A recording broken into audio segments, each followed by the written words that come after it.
Hoje é um daqueles dias que o coração bate em ritmo de samba, o sangue ferve verde e amarelo, e até a fila da imigração do aeroporto de Miami se torna só um detalhe insignificante perante o orgulho de ser brasileiro e a vontade de construir um país melhor. Hoje, as duas universidades mais poderosas do mundo falam português e trazem o nosso Brasil como pauta principal. Meu nome é Larissa Maranhão, estou no último ano de Economia em Harvard e tenho um enorme prazer de servir mais uma vez como uma das co-presidentes da Brazil Conference e trabalhar com esse time que ensina e impressiona todos os dias. O tema esse ano é diálogo que conecta, e a regra do jogo é se expressar com franqueza, discordar com classe e, acima de tudo, saber ouvir com a mente sempre aberta. To help us dive into the mindset we'll need for the rest of this conference, it's my absolute honor to introduce today one of the world's greatest experts in conflict management and negotiation. Professor Dan Shapiro is the founder and director of the Harvard International Negotiation Program, associate professor in psychology at the Harvard Medical School, and affiliate faculty of the program on negotiation at the Harvard Law School. He has dedicated his life to substantial work in conflict resolution in the Middle East and has served as an advisor to many of the most influential global leaders.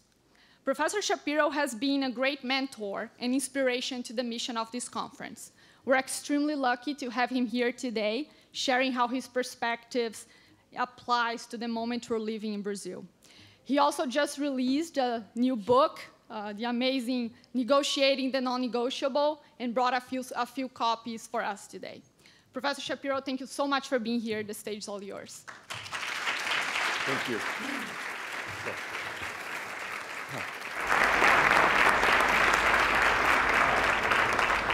Bom dia.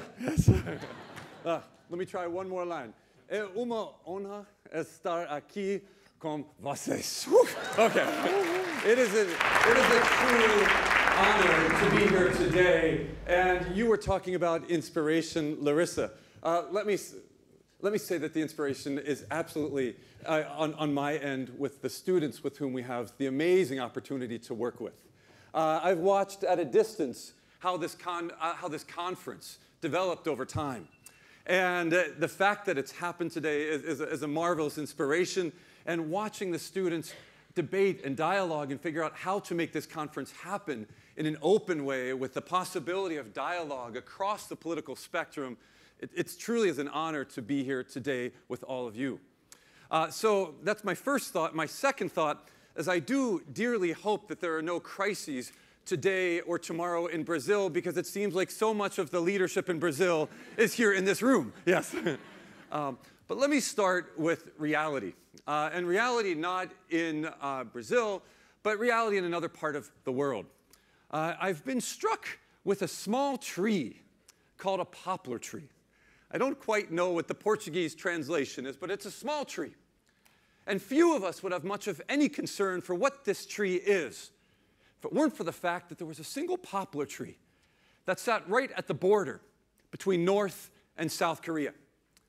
And each year, this little poplar tree, it would blossom and it would grow. And as it grew, it would block the South Koreans' view of the bridge of no return, the conduit between North and South Korea. And so each year, out would march the South Korean team, and they'd go and they'd trim this tree so that they could see the bridge, and their security concern was taken care of. And this was fine, year after year after year, until August 6th, 1976, when that usual team of South Korean soldiers, they're trimming the tree so that they can see that border point. And as they're trimming the tree, a group of North Korean soldiers march down. Lieutenant from the north marches up to the lieutenant from the south. You try and trim this tree, we're going to shoot. You know, we are going to shoot. And they literally chased away the South Korean team from that point. But this was a security concern. It did not stop the South Koreans from trying to trim the tree. They came back about 2 weeks later, August 18th, now with a much larger team of South Koreans. They start trimming the tree. Lieutenant from the north comes down and once again gives the same warning. You try and trim this tree, we are going to shoot. And this time, it did not stop the South Koreans from trying to trim the tree. And for those of you who might remember, the next thing you know, this turned into a bloody, bloody mess. There were a number of South Koreans and North Koreans injured in this circumstance. 2 U.S. soldiers, not just shot, decapitated. Caught on camera and broadcast around the world. And this situation escalated and escalated to the point that August 21st, 1976, back to the scene now came some 815 manpower, human power, to try to deal with this situation. And what was the situation over? What were they arguing over? A tree? And as I was studying this situation, what struck me most was that this little incident at the border, which was initially over a tree, almost became the cause of World War III. And it begs this question. As we are negotiating, as we are trying to bridge the divides, whether in South North Korea, the United States, or Brazil, or elsewhere, how do we deal with this emotional dimension? You know, the easy part is trying to figure out what's the argument that supports your political party. The hard part is how do we get along with the other side to avoid internal and unnecessary crisis? How do we try and capture as much value as we can and as you can out of Brazil? And so that really is the purpose of the talk today. How should we bridge the toughest divides in our lives? And I dare say these are 3 of the toughest divides in my own life. These are my own children. Just curious, how many of you have children in this audience?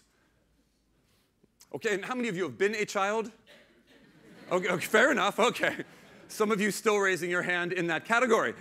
But let me say, how should we bridge the divide? Yes, rationality is important. But just as important as dealing with rationality is dealing with this emotional dimension, which is extremely complicated. And so let me, just for sake of your conference, offer a few simple, practical pieces of advice that you might want to keep in mind as you are dealing with the more contentious issues. Advice number 1, watch out for this thing.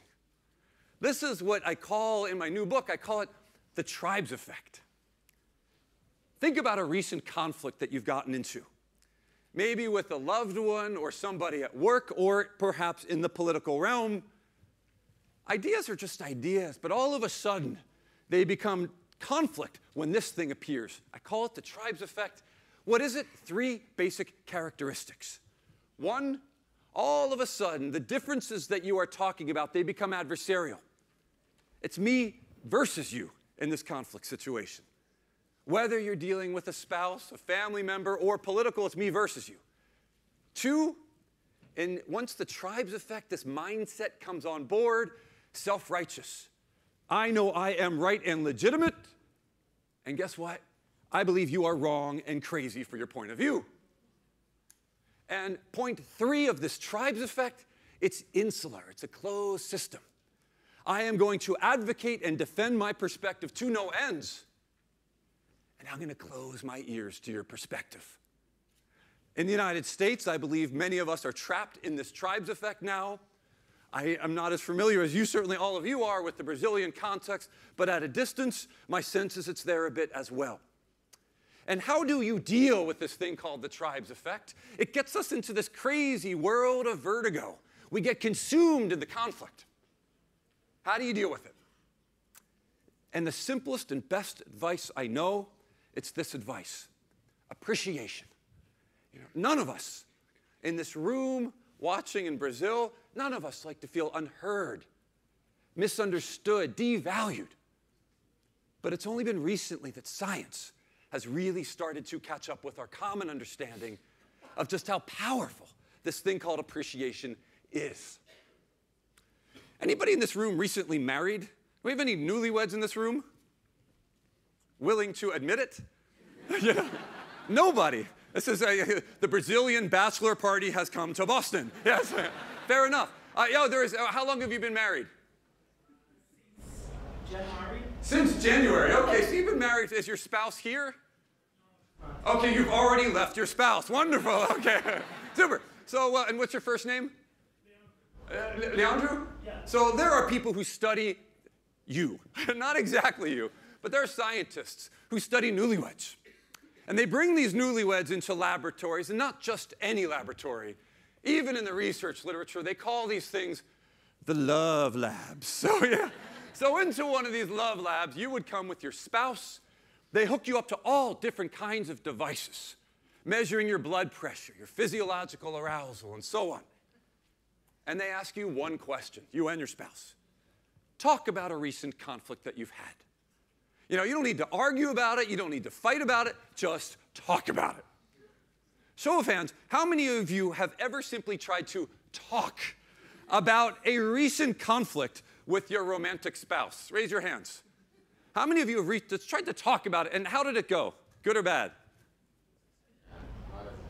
Okay, not as expected. Okay, that's my sense. I've tried this little experiment, not in the laboratory, but in real life with my wife. You know, hey, honey, let's talk about a recent conflict. Remember the time that I, Yeah, let's talk about that, you know.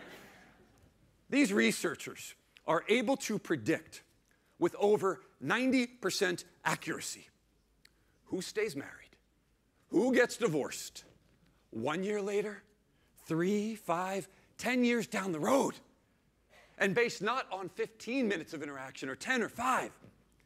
Literally, 1 minute is all it takes to make with over 90% certainty the prediction whether you and your spouse are going to stay married for the next 10 years. And guess what the primary predictor is of marital stability over time? What do you think predicts marital stability? What predicts marital stability? Anybody? Somebody. What do you think? Commitment? Not quite commitment, because one can commit to an utterly evil spouse. It could not work well. It is sort of like respect. I'm giving you a big hint here, by the way. It is appreciation. Appreciation. And these researchers have been able to boil down this concept to a ratio. 5 to 1. Those couples who tend to last over time, as they are talking about their conflict situation, for every single negative, you know, you're such a jerk, 5 positive. 5 to 1. Not always overt words that they're using, but it can be subtle body language, the nod of the head, and so on. Those couples who tend to get divorced over time, what do you think the ratio is there of positive to negative? It's very different. 1 to 1. Those couples who tend to get divorced, for every single positive, there's a negative. And if you look at those two ratios, there is something striking. 5 to 1, you're going to last. 1 to 1, you're probably not. In other words, the problem is not with the negative. Both of those ratios have one negative. The problem is with the lack of positive. And they have replicated these findings within the organizational realm, within the teamwork realm. And that same ratio reemerges, 5 to 1. Those couples who successfully live together over time, they still have conflict. Those organizations that successfully and most productively work, they still have conflict. But the way that they deal with conflict is different. 5 to 1. 5 positive to 1 negative. As you are interacting with your colleagues here over the next couple of days, ask the question, how much positive is in this conversation? How much understanding am I trying to do? Not just am I being understood, but am I trying to understand the other? That's the power of appreciation, and it is not easy. Let me break it down. I mean, how do you appreciate? When you are here this week, back in your work life, professional context, how do you appreciate? And we've tried to break it down into 3 basic points. First of all, if I want to appreciate you, I want to understand where you are coming from. But that's not enough. Because I could listen, and we could be talking politics, I could understand everything that you are saying. But in my head and through my words, I could be saying, I understand what you're saying, but you know what? I think you're totally crazy. You know, I think you are, yeah. That's understanding, but it is not this essential part of appreciation, which is this. It is finding merit, finding value in what that other person is thinking, feeling, or doing. And then third, it's letting that person know. I hear what you are saying, and that makes sense. I don't necessarily agree with you, but I hear what you are saying, and that makes sense. And this is the hardest thing in the world to do. Let me give you an example. How many of you have been to New York City? Okay, many of you. So there was a situation that happened a number of years back. Part of the work I do, based upon my research in emotions and identity, part of my work is in hostage negotiation. So I've worked with the New York Police Department's hostage negotiation team, worked with the FBI, minimally, but worked with their crisis negotiation unit. I thought we might think about a real-life situation that happened a number of years back. I wasn't at this actual situation, but have worked with those parties who were.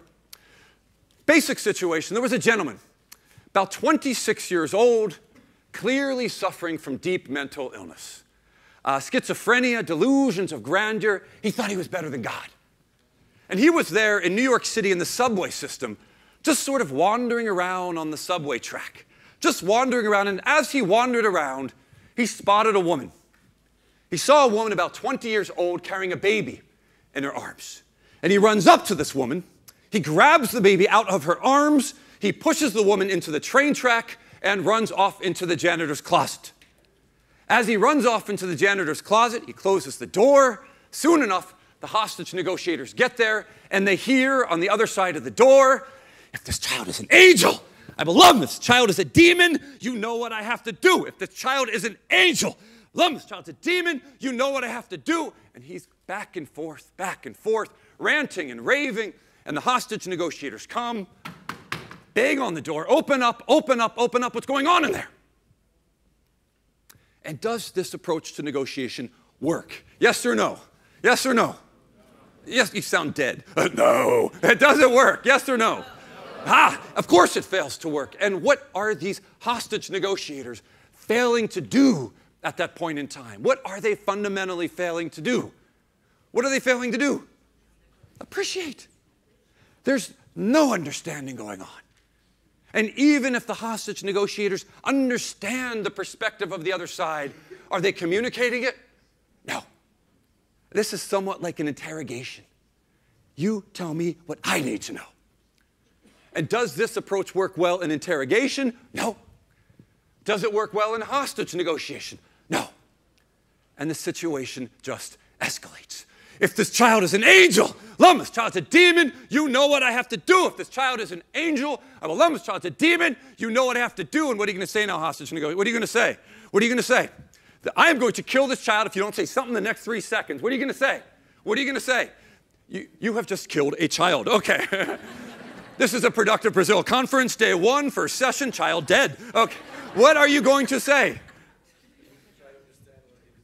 What do you, if this child is an angel, I will love him. If this child is a demon, you know what I have to do. What are you going to say? Someone, and say it again louder. This child is an angel. This child is an angel. Beautiful. And that is precisely what we, the hostage negotiators, said on the other side of the door. Don't worry. The child is an angel. And did it work? What do you think? Yes or no? Yes or no? Come on. Of course. Not. It did not work. Because all of a sudden now, this hostage taker on the other side of the door, he suddenly says, angel. How do you know this child is an angel? You said there were 3 people on the other side of the door. How many people are really on the other side of the door? And all of a sudden, we have now made precisely the opposite error that we had made in this room but 3 minutes ago. In real life, but several hours earlier. Appreciation on the one hand, at first we're banging on the door. There's no appreciation, no listening. We are in our own little tribal world. And yet, but 3 minutes later, here in this room, we're way on the other side of this line of appreciation, now in a sense, over-appreciating. Assuming we know more about what is going on in the mind of this hostage taker than he knows. And that is a dangerous place to be. And life was on the line. We took a break in this situation. Dangerous to take a break. You lose that personal connection to some degree. But we were stuck. And we went back to the bare-bones basics of effective negotiation. 2 things: listening and asking good, open-ended questions. What do you want? How can we help you? Talk to us. And once we started to ask those questions, we started to learn. We started to learn from this gentleman's perspective. He was not crazy. He was trying to save the world. Save the world from the demons and bring in the good guys. And once we understood that, it completely changed our approach to the negotiation. Because now we could say, look, I'm New York Police Department hostage negotiation team. I don't see the angels you see. I don't see the demons you see. But I hear you saying you're trying to save the world. And you know what? Our own small way here at the police department, we're trying to change the world too, save this world. So why don't you open up that door? Let's see if we can try and save this world together. And literally, 3 minutes later, that little door squeaks open. Out walks that gentleman with baby in arms. But it is a challenge. It's a true challenge, and it is a true challenge that you have in front of you today and with the future of Brazil. How do you appreciate? It's one thing to say, oh, appreciate your spouse on a birthday or an anniversary. It's very different when someone comes storming up to you and says, you know what? Your political belief system is absolutely wrong. And I'm going to get on this little microphone here today, and I am going to tell you, I don't know who you are, so if I'm wrong, like, oh my God, yes, I know our other speaker. But you know, if I said I'm going to get on this microphone today, and I am going to defame you, I'm going to defame your political party, how easy it is to do that. The hardest thing in the world to do, truly, is to appreciate. I was just came back 2 days ago, working with a set of Israeli and Palestinian diplomats. One of them came up to me on our final day of the training, and she said, this stuff doesn't work. And we were talking in depth about the power of appreciation. She said, this stuff doesn't work. She says, I was in a sauna, a hot area, with a couple of her colleagues, all female. So she said, I was in the sauna, and she said, someone from our group, from another side of the conflict, came into the sauna and said, you know what? You are absolutely wrong. Your views are totally wrong. This participant from the workshop, she said her response was, well, wait a minute. Why aren't you applying any of the skills of our workshop? And she started lecturing the other person. And she said, see, this stuff doesn't work. My response to this participant was, wait a minute. Were you appreciating at that particular moment? She wasn't. She was lecturing back in a way, defending. And so my big advice over the course of your next few days, appreciate. Remember the temptation of the tribes effect, which will pull you down. It's me versus you. But as I understand it, your goal is a united Brazil. And to create a united Brazil, the most fundamental concept I know, the most powerful concept I know, appreciate. And with that, let me just express my deep appreciation to all of you for being here. Please keep in touch. A special appreciation to the students, and I wish you all the very best with this important work that you're doing. Thank you so much. Thank you.